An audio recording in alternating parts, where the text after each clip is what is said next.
Bom, vamos lá. Jesus, ele afirmou que a Escritura ela não pode falhar. Sendo um livro infalível, a Bíblia é também irrevogável.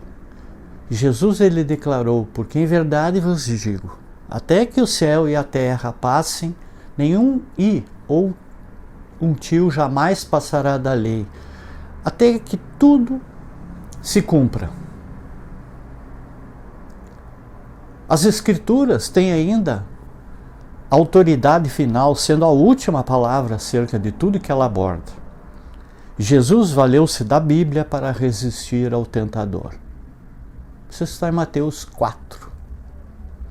E para resolver discussões doutrinárias também, e para sustentar a sua autoridade. Ou seja, a autoridade numa palavra ou numa frase, ou mesmo na diferença entre o singular e o plural. Mas conquanto a Bíblia seja infalível, as interpretações humanas não o são. Veja que a Bíblia ela não pode estar errada, mas nós podemos estar errados quanto a alguma coisa que dela contém. O significado da Bíblia, ele nunca muda, mas a nossa compreensão, essa pode mudar. Os seres humanos são finitos e seres finitos cometem erros. E muito embora a palavra de Deus ela seja perfeita, enquanto existirem seres humanos imperfeitos, haverá erros na interpretação das Escrituras e também de falsos pontos de vista deles decorrentes. Em vista disso, nós não devemos nos apressar em considerar que um determinado preceito científico, hoje, que é amplamente aceito, ou seja, a palavra final acerca do ponto em questão, e teorias que foram predominantemente aceitas no passado, elas são consideradas incorretas por cientistas do presente. Dessa forma, é de se esperar que haja contradições entre opiniões populares sobre questões científicas e as interpretações da Bíblia amplamente aceitas. Isso, porém, não consegue provar que há uma real contradição entre o mundo de Deus e a palavra de Deus, entre a revelação geral de Deus e a sua revelação especial. Nesse sentido básico, a ciência e as Escrituras, elas não estão em contradição. Somente as opiniões humanas que são finitas e falíveis acerca da ciência e das Escrituras é que podem entrar em contradição.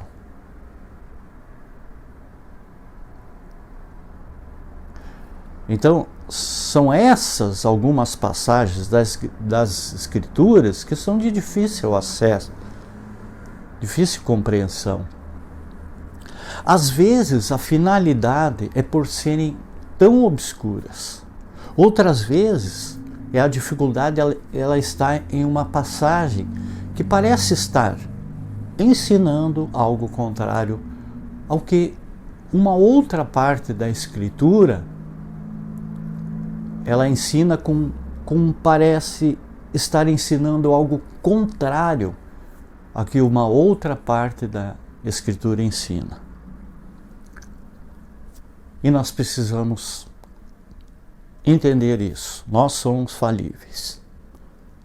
E algumas passagens da Bíblia, elas são difíceis, porque o seu significado ele é obscuro. Isso ocorre geralmente porque uma palavra-chave do texto ela é empregada uma só vez, ou talvez raramente, e então fica difícil saber o que o autor ele está dizendo, a menos que seja possível deduzir o sentido pelo contexto. Vamos dar um exemplo. Uma das passagens mais conhecidas da Bíblia, ela contém uma palavra que não aparece em lugar algum em toda a literatura grega disponível até o tempo em que o Novo Testamento foi escrito. Quando não temos certeza, então temos que ter em mente algumas coisas. Primeiro, nós não devemos construir uma doutrina com base numa passagem obscura.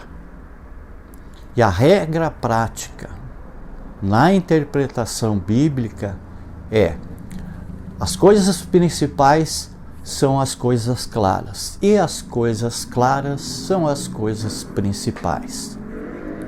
Chamamos a isso de perspicuidade, ou seja, clareza das Escrituras.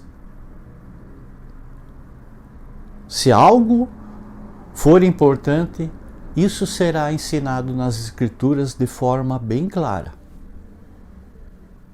Provavelmente em mais de um lugar.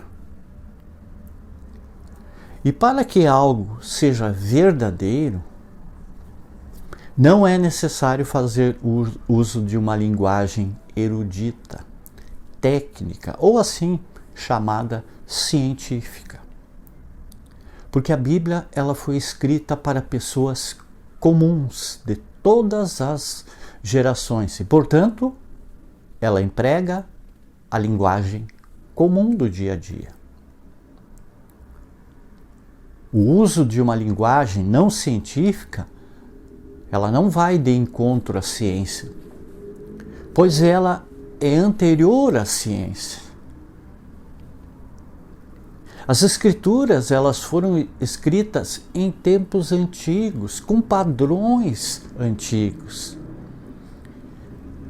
E seria algo anacrônico impor sobre elas padrões científicos modernos. Contudo, não é menos científico, por exemplo, falar que o Sol se deteve, do que se referir ao nascer do Sol.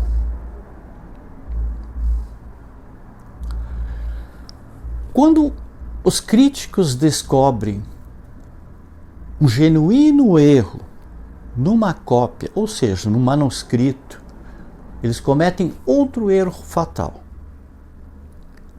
Eles assumem que o erro se encontra também no texto original das Escrituras.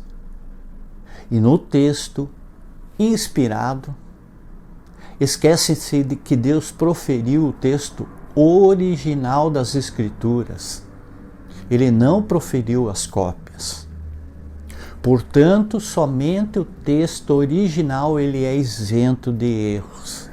A inspiração, ela não garante que toda cópia do original fique sem erros. Portanto, nós temos que levar em conta que pequenos erros, eles podem ser encontrados em alguns manuscritos, que são cópias do texto original.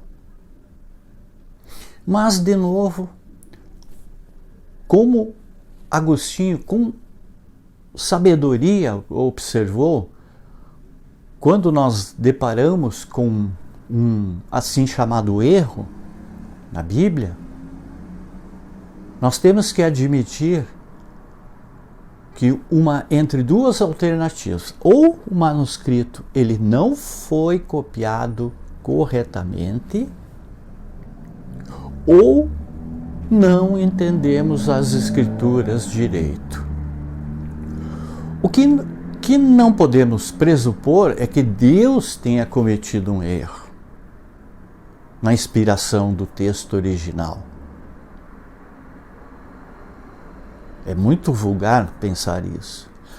Algumas coisas nós temos que observar com respeito aos erros dos copistas. E, em primeiro lugar, eles são erros feitos nas cópias e não no original. Jamais alguém encontrou um original com um erro. E, em segundo lugar, são erros de menor importância,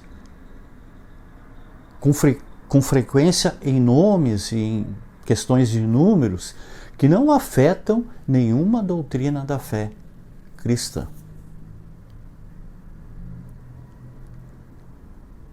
E a única conclusão a que se pode chegar com respeito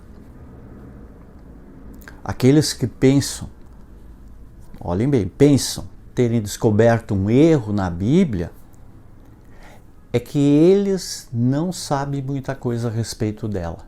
Na verdade, sabem muito pouco sobre a Bíblia.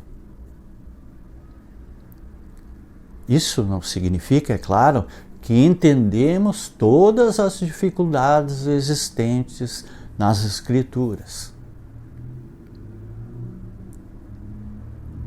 De fato, todas as subsequentes revelações são simplesmente mandamentos diferentes para pessoas diferentes em tempos diferentes, dentro do plano geral de Deus para a redenção.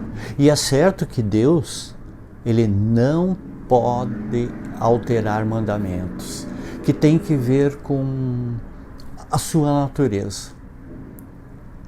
E a sua natureza, ela é imutável. Por exemplo, sendo Deus amor, ele não pode ordenar que o odiemos ou vamos odiar. Nem pode ordenar que é logicamente impossível, como por exemplo, oferecer-se ao mesmo tempo e com o mesmo propósito. Não oferecer um sacrifício pelo pecado. Mas apesar desses limites de ordem lógica e moral, Deus pode e revelou-se de maneira progressiva e não contraditória. Nós precisamos entender e compreender esse sentido da Bíblia. Muita paz, muita luz, gratidão a todos.